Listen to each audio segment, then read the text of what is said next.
So friends, आज की इस वीडियो से हम लोग पढ़ना शुरू करेंगे 10th क्लास की साइंस को, जिसके अंदर स्पेशली हम लोग फिज़िक्स को पढ़ना चाहते हैं क्योंकि आप में से कुछ स्टूडेंट्स ने इस चीज़ की रिक्वेस्ट की थी। देखिए, 10th क्लास की जो साइंस की बुक है वो बेसिकली 16 चैप्टर्स के अंदर बटी हुई है, जिसमें से पहला जो पार्ट है, जिसमें से शुरू के 5 चैप्टर्स जो हैं वो केमिस्ट्री के हैं। उसके बाद के चैप्टर्स बायोलॉजी के हैं 4। उसके बाद जो तीसरा पार्ट आता है उसके अंदर हमारी फिज़िक्स आती है, इसमें 5 चैप्टर्स फिज़िक्स के हैं। उसके बाद लास्ट के जो 2 चैप्टर्स हैं वो एनवायरनमेंट के हैं। तो हमारा जो मेन इंटरेस्ट रहेगा वो लास्ट के 10 to 16 चैप्टर तक रहेगा, जिसके अंदर फिज़िक्स भी कवर हो जाएगी और एनवायरनमेंट भी कवर हो जाएगी, राइट। तो इस चीज़ के बारे में हम लोग धीरे धीरे पढ़ना चाहते हैं। सो आज की इस वीडियो से हम लोग शुरुआत करेंगे 10th चैप्टर से, जो कि है लाइट, रिफ्लेक्शन एंड रिफ्रैक्शन। ठीक है, ये जो चैप्टर है ये देखा जाए तो फिज़िक्स में 10th क्लास की फिज़िक्स में तकरीबन सबसे बड़ा चैप्टर है, और साथ ही साथ ये बड़ा है तो ये कंसेप्ट रिच भी है। कहने का मतलब है इसके अंदर बहुत सारे कॉन्सेप्ट्स हैं जो कि हमारे काम आएंगे हायर स्टडीज़ के अंदर भी। अगर कोई 11th क्लास 12th क्लास में भी पढ़ना चाहता है फिज़िक्स तो उसको वहाँ तक काम आएंगे, राइट। सो आज की इस वीडियो में हम लोग शुरू करते हैं इस चैप्टर के बारे में, light, reflection and refraction. So basically हम लोग ये देख रहे हैं कि इस चैप्टर में हमें क्या क्या पढ़ना है, यानी कि ये एक इंट्रोडक्टरी वीडियो होने वाली है। इसमें हम लोग क्या क्या पढ़ेंगे, कैसे कैसे पढ़ेंगे और क्यों पढ़ेंगे, हम लोग ये देखते हैं। तो अब देखिए, यहाँ पर हम लोग लाइट की स्टडी कर रहे हैं और उससे होने वाले फिनोमिनास की स्टडी कर रहे हैं। तो इस स्टडी को हम लोग ऑप्टिक्स कहते हैं, और जितने भी इंस्ट्रूमेंट्स या फिर कोई भी इसके अंदर इक्विपमेंट यूज़ किया जाता है उसको ऑप्टिकल इंस्ट्रूमेंट कहा जाता है। फॉर एग्जाम्पल, अगला चैप्टर ह्यूमन आई को लेके होने वाला है। तो ह्यूमन आई यानी कि आँख जो होती है वो भी एक तरीके का ऑप्टिकल इंस्ट्रूमेंट होती है, क्योंकि कोई भी लाइट किसी दूसरी ऑब्जेक्ट से टकराती है और फिर ऑब्जेक्ट से लाइट रिफ्लेक्ट होके आती है आंखों में, तभी तो हम लोग चीज़ें देख पाते हैं, राइट। तो सबसे पहले हमें जो पढ़ना है वो प्रॉपर्टीज ऑफ लाइट है, या फिर important terms related to light है। ठीक है, इसके क्या क्या प्रॉपर्टीज हो सकती है लाइट की। दूसरी जो चीज़ हमें पढ़नी है वो ये पढ़नी है कि रिफ्लेक्शन, जो कि लाइट का सबसे पहला फिनोमिना है, और उसके क्या लॉज है। देखिए, रिफ्लेक्शन के नाम से ही पता चल रहा है कि कोई चीज़ मैंने फेंकी तो वो रिफ्लेक्ट होके मेरे पास वापस आ गई। फॉर एग्जांपल, कोई बॉल हो गई या कोई ऐसा ऑब्जेक्ट हो गया जो कि इलास्टिक है, टकरा के वापस आ सकता है। ठीक है, तो वो रिफ्लेक्ट करके वापस आ रहा है। इसी तरीके से जो लाइट होती है वो रिफ्लेक्ट करके वापस आती है, तो उसका रिफ्लेक्शन का फिनोमिना हमें पढ़ना है। और अब ये रिफ्लेक्ट हो ही रहा है तो इस रिफ्लेक्ट के कुछ लॉज भी होंगे, तो वो लॉज ऑफ रिफ्लेक्शन भी हमें जानने हैं। इसके बाद अगली चीज़ हम लोग पढ़ेंगे वो होगी प्लेन मिरर्स। यानी कि देखिए, मिरर का इसके अंदर बहुत ज़्यादा रोल है, क्योंकि मैं आपको एक चीज़ बता दूं कि लाइट का सबसे ज़्यादा जो रिफ्लेक्शन होता है वो मिरर की वजह से ही होता है। ठीक है, ज़्यादा से ज़्यादा जो लाइट है वो मिरर से ही रिफ्लेक्ट करके आप तक आती है। ठीक है, तो मिरर्स के बारे में हमें इसके अंदर पढ़ना है, जिसमें सबसे पहला होगा प्लेन मिरर, जिसका जो सरफेस होता है वो बिल्कुल प्लेन होगा। ठीक है, अब अगर मैं कोई ऑब्जेक्ट किसी प्लेन मिरर के सामने रख दूं तो उसके ऊपर इमेज कैसी बनेगी। ठीक है, तो image formation on plane mirror, ये भी हमें जानना ज़रूरी है।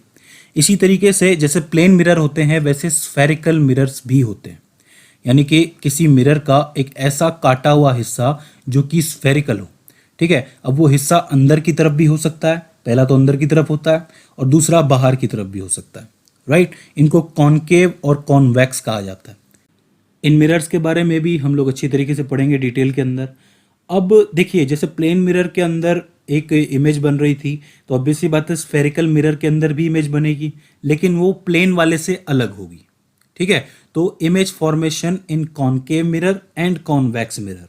अब याद रखिए, कॉनकेव और कॉन्वेक्स भी अलग अलग है।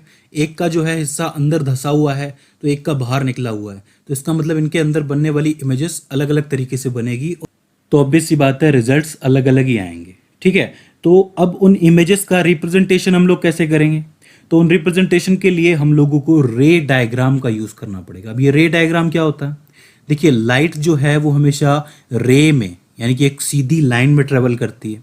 आपको ये बात मालूम होना चाहिए कि अगर कोई मेरे पास लाइट सोर्स है तो उसमें से निकलने वाली जो लाइट होगी वो रे, यानी कि एक बिल्कुल स्ट्रेट लाइन में मोशन करती हुई आगे बढ़ती है। तो यहाँ पर भी जब हम लोग मिरर्स के साथ डायग्राम बनाएंगे तो लाइट एक रे के रूप में, हम लोग बहुत सारी लाइट नहीं लेंगे, सिर्फ एक रे लेंगे जो कि आएगी, मिरर से टकराएगी और ऑब्जेक्ट का इमेज बनाएगी, तो उसको हम लोग रे डायग्राम कहेंगे। तो रिप्रेजेंटेशन ऑफ इमेज कैसे होगा, रे डायग्राम की मदद से। ठीक है, और इसके बाद हम लोग सबसे इंपॉर्टेंट चीज़ के बारे में जानेंगे, हालांकि इसी के बीच में हम लोग जानेंगे, वो होगा साइन कॉन्वेक्शन। अब साइन कॉन्वेक्शन क्या होता है? देखिए, साइन कॉन्वेक्शन जो होता है वो बिल्कुल एक ग्राफ की तरह होता है। जैसे कि अगर आपके सामने एक मिरर पड़ा है और उस मिरर को बीच में से बांटने वाली एक लाइन जा रही है, जिसको आप लोग बेसिकली प्रिंसिपल एक्सिस के नाम से जानते हैं, तो ये बिल्कुल एक ग्राफ की तरह है जिसमें एक साइड पॉजिटिव पॉजिटिव, एक साइड नेगेटिव, ठीक है, एक साइड नेगेटिव नेगेटिव होता है, एक साइड पॉजिटिव नेगेटिव होता है, ठीक है। तो इसका मतलब इमेज जहाँ बनेगी वो पॉजिटिव भी बन सकती है और नेगेटिव भी बन सकती है, ठीक है। तो उस चीज़ को हम लोग साइन कॉन्वेक्शन की वजह से पढ़ेंगे। तो वो चीज़ आपको वहाँ जाकर के डिटेल में समझ में आएगी जब हम लोग पढ़ना शुरू करेंगे। इसके बाद हम लोग थोड़े से यूजेस देखेंगे कि कॉन्वेक्स और कॉनकेव मिरर का कहाँ यूज़ होता है, ठीक है। उसके बाद एक बहुत इंपॉर्टेंट चीज़ आती है, वो होती है मैग्निफिकेशन ऑफ इमेज। अब मैग्निफिकेशन से क्या समझ में आ रहा है? मैग्नीफाइंग ग्लास, यानी कि चीज़ को बड़ा करके देखना। तो इमेज कहाँ बड़ी बनेगी, कहाँ छोटी बनेगी, ये जानना भी ज़रूरी है। भाई अगर एक मिरर पड़ा है और इस मिरर से मान लो कि मैं बहुत दूर खड़ा हूँ, तो कोई देखेगा तो मेरी इमेज तो उसको बहुत छोटी नज़र आएगी ना उसके अंदर। और जब मैं उस मिरर के पास पास पास जाता जाऊँगा तो फिर मेरी क्या होगी? इमेज बढ़ती जाएगी। तो कौन से मिरर के अंदर इमेज जो है उसका साइज़ मैग्नीफाई होता है, कैसे होता है, ये सारी चीज़ें हमें देखनी है। तो इसका अपना एक फॉर्मूला होता है। इसके बाद आता है मिरर फॉर्मूला, यानी कि फोकल लेंथ, जो आपका जो इमेज बनी है उसकी दूरी, यानी कि डिस्टेंस कितना दूर रखा है आपके ऑब्जेक्ट से, और ऑब्जेक्ट की दूरी, इनके बीच में एक रिलेशन निकलता है जिसको मिरर फॉर्मूला कहा जाता है। इससे आप लोग बता सकते हो कि कहाँ कितनी दूर ऑब्जेक्ट रखोगे तो कितनी बड़ी इमेज बनेगी और कहाँ बनेगी। ये चीज़ आप लोग मिरर फॉर्मूला की मदद से बता सकते हो। ये भी चीज़ आपको डिटेलिंग में वहाँ पे समझ में आ जाएगी। तो इन सब टर्म्स की मदद से आप लोग इजीली रिफ्लेक्शन को समझ सकते हो कि रिफ्लेक्शन ऑफ लाइट कैसे होता है। याद रखना, रिफ्लेक्शन में क्या होता है कि लाइट किसी मिरर से जाके या किसी भी ऑब्जेक्ट से जाके टकराती है और पूरी की पूरी वापस आ जाती है, ठीक है। तो उस फिनोमेना को रिफ्लेक्शन कहते हैं। इसके बाद जो आता है टर्म वो होगा रिफ्रैक्शन ऑफ लाइट। अब रिफ्रैक्शन ऑफ लाइट क्या होता है? देखिए, यहाँ पे क्या हो रहा था कि अगर मैं किसी एक ऑब्जेक्ट को लाइट देता हूँ, ठीक है, तो क्या होता है कि कुछ सारी की सारी लाइट जो है वो रिफ्लेक्ट होकर वापस आ जाती है। लेकिन रिफ्रैक्शन में कुछ लाइट तो रिफ्लेक्ट होकर वापस आ जाती है, मगर कुछ लाइट नहीं आती है। मतलब थोड़ी लाइट आ जाएगी, थोड़ी अंदर चली जाएगी, ठीक है। तो उस फिनोमिना को रिफ्रैक्शन कहा जाता है। अब ये कहाँ देखने को मिलता है? ये बेसिकली ट्रांसपेरेंट स्लैब्स के अंदर देखने को मिलता है। यानी कि कांच की जो स्लैब होती है ना, कांच की पट्टी, अगर मैं उसमें से लाइट को गुजरवाऊँ तो क्या होगा? उसमें से कुछ लाइट जो होगी वो रिफ्लेक्ट करके वापस आएगी और ज़्यादातर लाइट जो होगी वो उसके अंदर से निकल जाएगी। क्योंकि आपको पता है कि ट्रांसपेरेंट ग्लास के अंदर से लाइट जो है वो अंदर आ जाती है। लेकिन जब वो अंदर घुसती है तो वो सीधे सीधे नहीं आती है, वो अपना पाथ चेंज कर लेती है। अब वो अपना पाथ क्यों चेंज करती है? क्योंकि देखिए, इससे पहले तो जो लाइट थी वो हवा में थी, यानी कि एयर में थी। इसके बाद वो उस कांच की ग्लास स्लैब में घुस गई।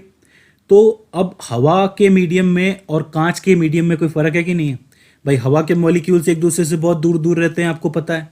लेकिन कांच के जो मॉलिक्यूल्स हैं वो एक दूसरे के साथ साथ बने रहते हैं, क्योंकि वो तो सॉलिड स्टेट में है, ठीक है। तो उस समय लाइट जो है वो बैंड हो जाती है, और उसको बैंड करने के पीछे का जो मेन कारण होता है वो रिफ्रैक्टिव इंडेक्स होता है, यानी कि हिंदी में अपवर्तनांक भी कहते हैं इस चीज़ को।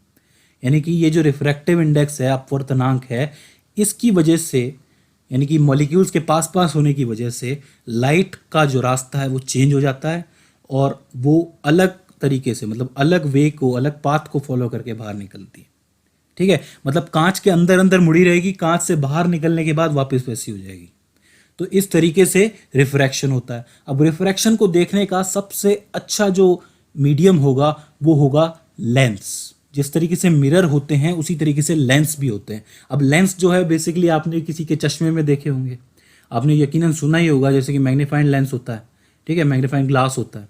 तो उसमें क्या होता है, वो आम कांच से अलग होता है, ठीक है, उसमें मैग्नीफिकेशन होता है, तो यानी कि उसके अंदर स्पेशल प्रॉपर्टीज़ भी है। तो जब भी किसी लेंस के अंदर जो रिफ्रैक्शन और रिफ्लेक्शन साथ में होता है तो उस समय अलग फिनोमिनाज बनते हैं। जैसे मिरर के साथ अलग फिनोमिनाज बनते हैं, अलग तरीके से इमेजेस बनती हैं, वैसे ही लेंस के साथ भी अलग तरीके से इमेजेस बनती हैं। तो उसे हम लोग कहेंगे इमेज फॉर्मेशन इन लेंसेस। अब लेंसेस भी दो तरीके के होते हैं। पहले तो जान लीजिए कि ये स्फेरिकल लेंसेस होते हैं। इसमें पहला जो होता है वो कॉनकेव होता है और दूसरा जो होता है वो कॉन्वेक्स होता है। कुछ इस तरीके से आप लोग देख सकते हैं, ठीक है। ये स्फेरिकल लेंसेस को काट के ही बनाए गए हैं। अब ये कैसे बनते हैं, इनका फॉर्मेशन भी मैं आपको वहाँ पे बताऊंगा कि लेंस कैसे बनाया जाए, उसके बाद उसके अंदर रे डायग्राम कैसे बनाया जाए। जैसे कि हम लोग रे डायग्राम कहाँ बना रहे थे, मिरर वाले में बना रहे थे, वही रे डायग्राम जो है वो यहाँ पे बनेगा। अब देखिए इमेज चेंज कैसे होती है। जैसे कि अगर आपके सामने कोई लेंस पड़ा है, उस लेंस को बीच में से काटने वाली लाइन प्रिंसिपल एक्सिस मैं बता चुका हूँ। अब प्रिंसिपल एक्सिस में आप ऑब्जेक्ट को कहाँ रख रहे हो। अगर आप ऑब्जेक्ट को लेंस के पास रखोगे, बिल्कुल पास रखोगे तो कुछ बनेगी इमेज, थोड़ा दूर रखोगे तो कुछ बनेगी इमेज, फोकस पॉइंट पे रखोगे तो कुछ बनेगी इमेज, थोड़ा बहुत दूर रखोगे तो फिर कुछ और बनेगी, और इन्फिनिटी पे रखोगे तब कुछ और बनेगी, ठीक है। मतलब वो लाइट को कहाँ जाके फोकस करता है लेंस, ये हमें देखना है। तो ये चीज़ भी हमें किसकी मदद से समझ में आएगी, साइन कन्वेंशन की वजह से, कि भैया राइट में बनेगी, लेफ्ट में बनेगी, पॉजिटिव बनेगी कि नेगेटिव बनेगी, साइज में बड़ी बनेगी या छोटी बनेगी, कहाँ रखने पे बड़ी बनेगी और कहाँ रखने पे छोटी बनेगी। ये सारी चीज़ें हमें लेंस के इमेज फॉर्मेशन से समझ में आएंगी और उसके साइन कन्वेंशन से समझ में आएंगी, ठीक है। अगर कोई स्टूडेंट कंफ्यूज हो रहा हो कि साइन कन्वेंशन को क्या बोलते हैं हिंदी में, तो वो चिन्ह परिपाटी कहलाता है। चिन्ह परिपाटी से हमें पता चलता है कि इमेज पॉजिटिव है कि नेगेटिव है, तो कंफ्यूज नहीं होना उसको लेके, ठीक है। तो ये जो लेंसेज होते हैं इनकी साइन कन्वेंशन अलग होती है मिरर से, ठीक है। इसके बाद हम लोग पढ़ेंगे लेंस फॉर्मूला। जैसे हम लोग अभी हमने बात करी थी मिरर फॉर्मूला के बारे में, वैसे ही बनता है एक लेंस फॉर्मूला।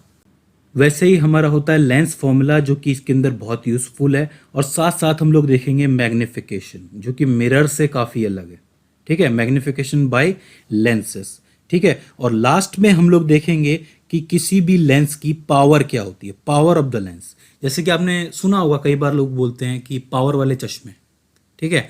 तो वो जो पावर वाले चश्मे की बात होती है, तो वो लेंस की पावर किस तरीके से बदलती है, उसके अंदर एक बहुत मेन टर्म आता है डायप्टर। तो वो चीज़ हम लोग पढ़ेंगे। अब देखिए, अगर आप थोड़ा डिटेल में जाओगे तो इसके अंदर बहुत सारी चीज़ें हैं जो कि हमें एक एक करके डेफिनेशन में डिफाइन करनी है, ठीक है। जैसे कि पोल हो गया, फोकल लेंथ हो गई। देखने को ये बहुत बड़ा चैप्टर है और सच में ये बहुत बड़ा चैप्टर है, लेकिन अगर सिर्फ कॉन्सेप्ट के हिसाब से आप चढ़ते जाओगे और अगर आप लोग इसको हिस्सों में तोड़ लोगे कि सबसे पहले हमें मिरर्स के बारे में जानना है, और तो मिरर से क्या होता है, सीधा सीधा रिफ्लेक्शन ही होता है। जब बात आती है रिफ्लेक्शन और रिफ्रैक्शन दोनों की, यानी कि लाइट थोड़ी बाहर जाए, थोड़ी यहाँ से ही वापस आ जाए, टकरा के वापस आ जाए, तो वहाँ पे हमें लेंस के अंदर आना है। मिरर और लेंस को अलग अलग तरीके से तोड़ के रखना है आपको, ठीक है। इसको डिवाइड करके, विभाजित करके रखना है, तो आपको ईजिली समझ में आ जाएगा। तो ये जो चैप्टर है बहुत ही इंटरेस्टिंग चैप्टर है। अगर ये आपको ढंग से समझ में आ जाता है तो ये समझ लीजिए कि 10th क्लास की फिजिक्स का जो है एक बहुत बड़ा हिस्सा आपने कवर कर लिया। सो फ्रेंड्स, ये एक छोटी सी इंट्रोडक्टरी वीडियो थी जिसके अंदर आप लोगों ने देखा कि आप लोग इस चैप्टर में क्या पढ़ने वाले हो। सो आई होप ये वीडियो आपको समझ में आई होगी और आगे की वीडियोस आपके लिए हेल्पफुल साबित रहेगी। अगर इसके बाद भी इसके अंदर आपको सवाल आता है, कोई क्वेरी आती है या फिर हमसे कोई गलती हो जाती है, तो प्लीज़ आप हमें कमेंट सेक्शन के ज़रिए बताइए। सो फ्रेंड्स, आज की इस वीडियो के अंदर बस इतना ही। सी यू इन द नेक्स्ट।